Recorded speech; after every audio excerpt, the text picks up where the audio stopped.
隔夜菜致癌。這句話嚇了台灣人40年，但它很可能是錯的，不是還有爭議，也不是有待進一步研究，而是把實驗室真正量出來的數字攤在桌上以後，這個說法根本站不住腳。我們這一代人誰沒被念過？晚餐剩了半盤炒高麗菜，你伸手拿保鮮盒，旁邊馬上有聲音，倒掉啦，隔夜菜有亞硝酸鹽，吃了會得癌症。40年下來，台灣不曉得倒掉了多少還能吃的菜。今天我們只做一件事，把這樁冤案從頭到尾重審一遍，證據一件一件攤開，最後告訴你，真正不該過夜的其實只有3樣。這件事在很多家庭裡早就不是健康問題，是感情問題。媳婦把剩菜倒進廚餘桶，婆婆在旁邊心疼地說不出話。女兒回娘家，看到冰箱裡3天前的滷肉，臉色一沉。老先生一個人住，煮一次吃3餐。兒子每次打電話來都念同一句。菜市場的攤子上，早餐店的桌邊，里民活動中心的長椅上，這個題目吵了幾十年，沒人真的贏過誰。我們今天不站任何一邊，只站在數字這一邊。先來認識這位被告，他叫亞硝酸鹽，我們今天就叫他老亞。老亞本身不是癌症的兇手，真正被科學界點名的是亞硝胺，是老亞在特定條件下跟蛋白質分解出來的胺類結合以後的產物。國際癌症研究總署在2010年那本第94號專論裡，把在會造成體內亞硝化作用的條件下攝入的硝酸鹽與亞硝酸鹽列為第2A 類。請注意那個前提，在會造成亞硝化作用的條件下，這句話後來在傳話的過程中被整段砍掉，變成亞硝酸鹽致癌，再變成隔夜菜致癌。一個化學條件句就這樣被壓縮成一句嚇人的口號。更關鍵的是這件事，我們身體裡的硝酸鹽80%以上本來就來自蔬菜，跟有沒有過夜完全無關。農業單位在2012年做過一次大規模監測，抽驗133種蔬菜，總共1327件樣品，硝酸鹽含量從每公斤11毫克一路到每公斤5006毫克，葉菜類最高，根莖類像紅蘿蔔、馬鈴薯偏低，洋蔥、小黃瓜、番茄、豌豆莢也都偏低。換句話說，你今天中午在自助餐夾的那盤燙青菜，硝酸鹽從一開始就在裡面了，它不是半夜偷偷跑進去的。不止這樣，老亞在我們身體裡其實還有另一份工作，這件事知道的人不多。我們吃進去的硝酸鹽會經過口腔裡的細菌轉成亞硝酸鹽，接着在體內轉換成一氧化氮。一氧化氮是幫助血管放鬆的訊號分子。這條路徑被發現以後，運動科學界甚至有一大批研究拿高硝酸鹽的甜菜根汁來做實驗，觀察它對血壓和耐力表現的影響。講這一段不是要大家去買甜菜根汁，也不是說老亞多多益善，而是要提醒一件事，同一個分子在不同的劑量和不同的條件下扮演的角色完全不同。世界上沒有一種東西叫一沾到就致癌，只有多少量什麼情況。而這正是40年來這樁冤案最大的破綻。大家吵了半天，從來沒有人問過那個最基本的問題，到底有多少。可就在大家以為所以放久了硝酸鹽總會變成亞硝酸鹽的時候，一份實測報告把話講得很白。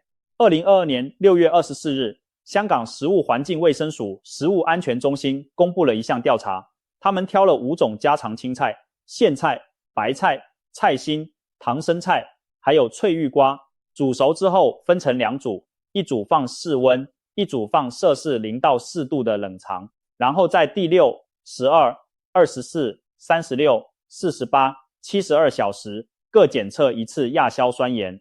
那份報告裡的曲線是這樣的，冷藏那一組放過一整夜，驗不出亞硝酸鹽，放到第3天數值依然非常低，而室溫那一組是在12小時之後才開始往上爬。所以決定勝負的從來不是隔夜這2個字，是溫度。低溫讓細菌不活躍，硝酸鹽轉成亞硝酸鹽的那條產線等於被按下暫停鍵。這裡要補一句很重要的話，把硝酸鹽變成亞硝酸鹽的不是時間，是細菌。細菌是工人，時間只是工時。你把工人凍住，給他再多時間也沒用。香港食安中心當時給民眾的結論寫得很直白，熟蔬菜放進雪櫃過夜，可以安心食用。同一份研究裡，他們也特別點明了那個真正的變數，就是存放溫度。一份政府單位5種青菜72小時6個檢測時間點，這不是誰的養生心得，是照着時間表一次一次量出來的。然而事情沒這麼簡單，一定有人會說，室溫那組不是上升了嗎？那不就證明有風險？好，我們把上升這2個字換成數字來看。另一組實驗測過同一把青菜的3種命運，煮好放半小時，亞硝酸鹽是每公斤 1.25 毫克，冷藏過一夜 4.03 毫克，室溫擺一夜 29.09 毫克，29比4，聽起來很嚇人，但我們得知道多少才算危險。亞硝酸鹽的急性中毒量大約是 0.2 到 0.5 公克，也就是200到500毫克，一次吃進去才可能出現高鐵血紅蛋白症、嘴唇指甲發紫、缺氧，致死量大約3公克。世界衛生組織給亞硝酸鹽定的每日容許攝取量是每公斤體重 0.07 毫克，一個60公斤的人一天 4.2 毫克。現在來算，冷藏隔夜青菜每公斤 4.03 毫克，你吃100公克，攝入 0.4 毫克，是每日容許量的1/10不到。要吃到200毫克的急性中毒門檻，你得一口氣吞下大約50公斤的冷藏隔夜青菜。就算是室溫放過一夜，數字衝到 29.09 的那盤，也得吃將近7公斤。還有一個更好懂的對照，台灣法規規定，肉製品和魚肉製品可以添加亞硝酸鹽，殘留量上限是每公斤 0.07 公克，也就是70毫克。冷藏隔夜青菜的 4.03 毫克，連這條法定上限的1/17都不到。你早餐店那份香腸蛋餅，那片火腿，貢獻的量都比昨晚那盤菜多得多。我們把場景拉回菜市場旁邊那家早餐店，有人一邊吃着鐵板香腸配奶茶，一邊很認真地勸鄰居，你家那盤隔夜的空心菜千萬不要吃哦，有毒。這個畫面沒有惡意，甚至很溫暖，但從數字上看，他手上那根香腸才是含量高的那一位。再算一次給你聽，一個成年人一天的亞硝酸鹽容許量是 4.2 毫克，你要靠冷藏隔夜的青菜吃到這個數字，得吃超過1公斤。1公斤的燙青菜是什麼概念？大概是自助餐那種免洗餐盒，滿滿裝上5、6盒，一餐吃完，我們一輩子都吃不到那個量。這就是為什麼這個罪名從一開始就掛不上去。講到這裡，一定有人想問，那為什麼從小到大長輩講的那麼斬釘截鐵？答案其實很有人情味。是50年前的台灣，很多家庭沒有冰箱，或者只有一台小小的塞得滿滿的舊冰箱，剩菜就是用竹籃裝住，蓋一塊紗罩，擺在皂角過夜。台灣的夏天，那一夜就是20幾、30度。老一輩看到的現象是真的，菜放過夜，人吃了會拉肚子。他們的觀察沒錯，錯的是後來套上去的那個解釋。他們把賬算到了老亞頭上，可老亞那天晚上根本沒出門，而且那個年代致癌2個字剛剛開始在報紙上出現，什麼都可以掛上去。一句話從報紙傳到廣播，從廣播傳到鄰居，再從鄰居傳到你媽媽的耳朵裡，中間沒有人有機會去看原始數據。到了現在，冰箱幾乎家家都有，很多還是雙門變頻的，但那句話留了下來。設備進步了40年，說法卻停在原地。這不是誰的錯，這只是常識老化的樣子，而常識是需要定期送修的。哪知道現實又反轉了，隔夜菜真的害過人，這點我們一句都不會否認，只是兇手另有其人，而且這位兇手到現在還在台灣的餐桌上工作。他們是細菌，食藥署講得很清楚，攝氏7度到60度之間叫做危險溫度帶，我們今天叫它細菌的溫泉區。在這個溫度裡，某些細菌每20分鐘就分裂一次，2個小時之後，菌數可能已經是原來的64倍。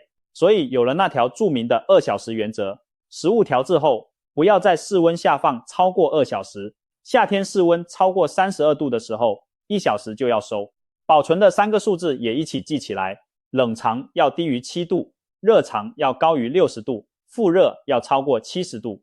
低於7度，細菌走不動；高於60度，細菌活不了。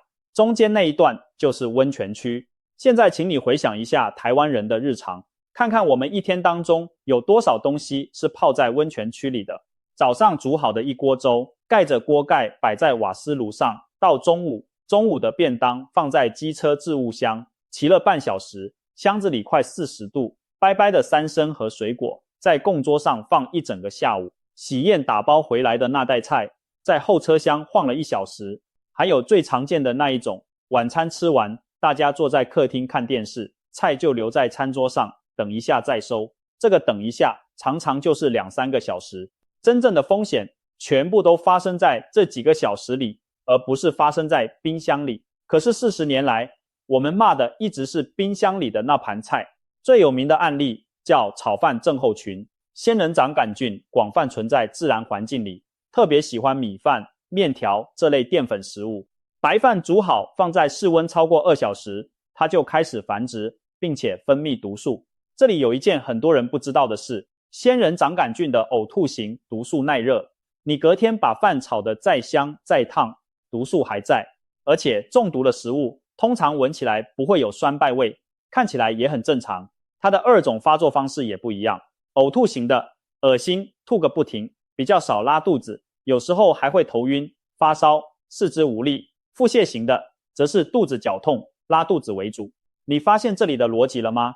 大家一直以為隔夜飯的問題出在隔了一夜，其實問題出在那一夜它睡在哪裡。同樣一鍋白飯，趁熱分裝進冰箱，隔天炒起來香噴噴，留在電鍋裡保溫不足，或是拔掉插頭悶一整夜，那才是替細菌準備的溫泉套房。食藥署的建議很明確，煮好的東西盡快吃完，沒辦法馬上吃，就保溫在60度以上，2天內要吃完的，冰在5度以下冷藏，超過2天直接冷凍。台灣的食品中毒統計也支持這個方向。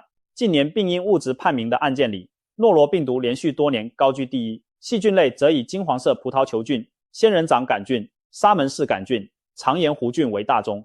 民國113年，光是1月份，全台就通報了61件，319人。你注意到了嗎？這張榜單上從頭到尾都沒有亞硝酸鹽這5個字。可就在所有人以為那我通通冰起來就沒事了的時候，第4個反轉來了。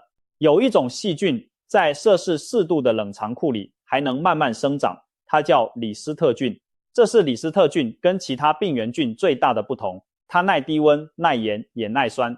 所以我們得認清一件事，冰箱不是保險箱，冰箱是慢動作播放器，它讓壞掉這件事變慢，但沒有讓它停下來。李斯特菌的高風險食物是生菜沙拉、切好的水果、生乳和乳製品、即食肉類製品，這些不會再加熱的東西。健康的成年人吃到可能只是輕微腸胃不適，但對長者、孕婦、免疫功能不全、正在做癌症治療或器官移植後的朋友，它可能造成腦膜炎、敗血症，後果嚴重。所以衛生單位的建議是，即食食品不要在冰箱放超過1天，還拿出來直接吃，要吃就徹底加熱。這裡有個很有意思的顛倒，大家怕的隔夜熱炒菜，明天中午一定會再下鍋熱一次，等於多了一道保險。反而是那盒生菜沙拉，那盒切好的水果，那包開封的火腿，冰進去以後就直接送進嘴巴，完全沒有第2次加熱的機會。我們防的是會被加熱的，放的是不會被加熱的，這就是慢動作播放器最容易騙過我們的地方。話說回來，我們今天不是要把大家推到另一個極端，變成隔夜菜隨便吃都沒事。有幾件事必須老實講。第一，嬰幼兒的體質跟成人不同，3個月以下的寶寶不建議餵食硝酸鹽含量高的蔬菜湯汁。有特殊遺傳體質的人對亞硝酸鹽也比較敏感。第二，加工肉品是另一條線，不要混為一談。世界衛生組織在2015年把加工肉品列為第1類致癌物，那跟隔夜菜是2件不同的事。香腸、培根、火腿、臘肉少吃，這個建議依然成立。第三，如果你有慢性腎臟病，正在洗腎、免疫功能低下，或正在接受癌症治療，飲食安全的標準本來就要比一般人更嚴。剩菜要不要吃？能放幾天？這部分請跟你的醫師或營養師討論，不要照着網絡上的通則做。第四，什麼時候不能拖，吃完東西之後嘔吐不止，腹瀉、帶血，發燒超過 38.5 度，意識變得混亂，嘴唇或指甲發紫，或是脫水到尿量明顯變少。尤其65歲以上的長輩，症狀常常被當成大概是腸胃不舒服而拖過去。這種時候不要在家裡撐，直接掛急診，並且把吃了什麼、什麼時候吃的、家裡還有沒有同一鍋菜講清楚給醫師聽。這幾句話往往比任何一種偏方都有用。還有一個很現實的提醒，上了年紀以後，胃酸分泌變少，免疫反应變慢。同樣一份被污染的食物，年輕人拉2天就好，長輩可能要住院。台灣看病方便，健保也在，真的不舒服就去看，不要為了省一趟車錢在家裡拖。第5，也是最重要的一點，節儉是好事，但不要把捨不得變成賭一把。一盒菜幾十塊，一趟急診加上住院是幾千幾萬塊，還要家人請假來賠，真的沒有把握的那一盒，倒掉才是划算的選擇。好，那到底哪些東西真的不該過夜？網絡上那種10大隔夜菜黑名單，一列就是10幾樣，記不住也做不到，看完只剩下焦慮。我們把名單縮到最短，只講3樣，3樣就夠了。第一樣，海鮮，魚、蝦、蟹、蛤蜊、生魚片、海鮮涼拌這一類最好當餐解決，原因有2個，一個是腸炎弧菌這類海產常見的菌，部分毒素耐熱，復熱救不回來。另一個原因更少人知道，叫組織胺。青魚、鮪魚、煎魚這些青皮紅肉的魚，肉裡含有豐富的組胺酸，保存不當的時候，細菌會把組胺酸分解成組織胺，而組織胺加熱破壞不了，煮再久都在。中毒的樣子很像過敏，臉部潮紅、皮膚癢、起疹子，通常在吃下去幾分鐘到4小時內出現，可以持續3到36小時。很多人以為自己突然對海鮮過敏，其實是吃到了不新鮮的魚，所以那盤在桌上放到全涼的清蒸魚，隔天真的別回鍋了。而且組織胺這件事，從魚離開漁船的那一刻就開始計時了。你在傳統市場挑的那尾青魚，如果攤位上冰塊化了一半，魚身摸起來是溫的，那它在你買回家之前，可能就已經累積了一些。台灣人愛吃海鮮，一年到頭都有。真的想留到明天的話，最好的做法是煮好之後不要等，直接分裝，直接冷藏，隔天中午之前吃完，而且務必徹底加熱。至於已經在餐桌上放到涼透，又被大家的筷子夾過幾輪的那一盤，就讓它結束在今天。第2樣，沒過火的那一桌，意思是半熟蛋、溏心蛋、蛋黃還在流動的荷包蛋，加上完全沒經過高溫的涼拌菜，涼拌小黃瓜、拍蒜的、淋醬油膏和香油那一類。沒凝固的蛋黃是沙門氏桿菌和金黃色葡萄球菌最喜歡的地方，而金黄色葡萄球菌產生的腸毒素同樣耐熱。至於涼拌菜，從頭到尾沒有一個殺菌的步驟，醬汁又提供了水分跟養分，沒過火的那一桌就是最不該留到明天的一桌。這一類東西建議在1-2個小時內吃完，不要留到下一餐。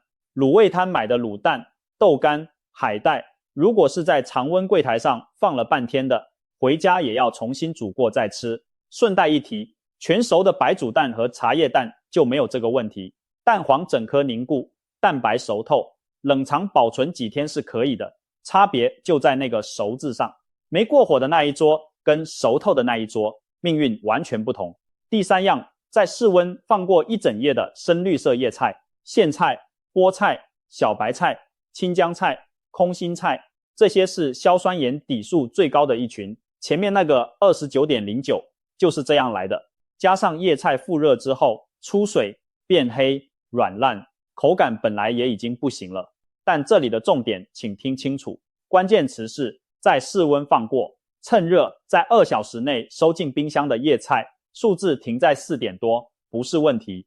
放在餐桌上、電鍋裡、瓦斯爐上撐一整晚的那盤才是要倒掉的那盤。所以第3樣其實不是在點名一種菜，是在點名一種習慣。